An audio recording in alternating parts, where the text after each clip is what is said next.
Laygon ang Ginoo sa walay katapusan nining orasa. Ako paabot sa pinsay sa pulong sa Dios gikan sa Revelation 6 verse 2. The first seal elicits that the worldwide conquest by the false Messiah, the Antichrist. Sa Matthew 24 versikulo 5, he will be the final Gentile world ruler. Sa Revelation 13 verse 1 to 7, this red horseman is not the same as the one described in Revelation 19 verse 11, which is Christ, his second coming. Kini si Antichrist, mga igsoon, mao kini siya ang magdala sa tulo ka size 666. O kini si Antichrist, mga igsoon, ang iyang pamaagi pulos limbong. Busa nga angay nga masayod ang mga katawhan sa Ginoo magbantay. Kinahanglan magampo kita nga makadiscern ta tungod kay daghan kay nga mga pamaagi ni Satanas nga bisan pang mga pinili sa Dios mahimo niyang malimbungan. O kini si Antichrist, maigsoon, mao kini siya ang muuna sa paghari sulod sa tulo ka tuig ug tunga.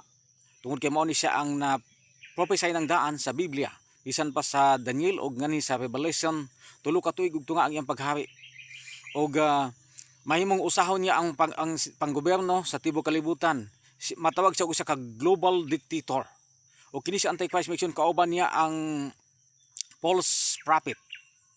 O kauban sa niya, maigsoon, ang Babylon.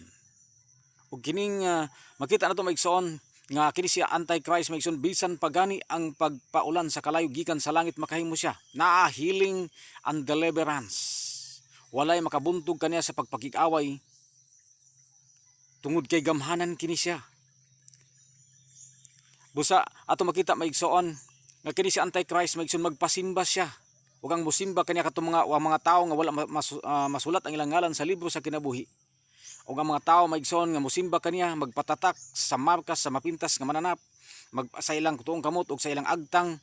Sa Revelation 14, magautbo ang kapungot sa Dios ug magasakiton sila sa adlaw o gabii sa walay katapusan nga pagsakit ang mga tawo nga modawat sa markas sa mapintas nga mananap ug musimba ngadto sa iyang larawan. Nga kini si Antichrist, maigsoon, iyang usahon ang negosyo, one word government, one word church, one word market. Busa tungod nini, maigsoon, makita na to, maigsoon, nga iyang makontrol ang tibuok kalibutan.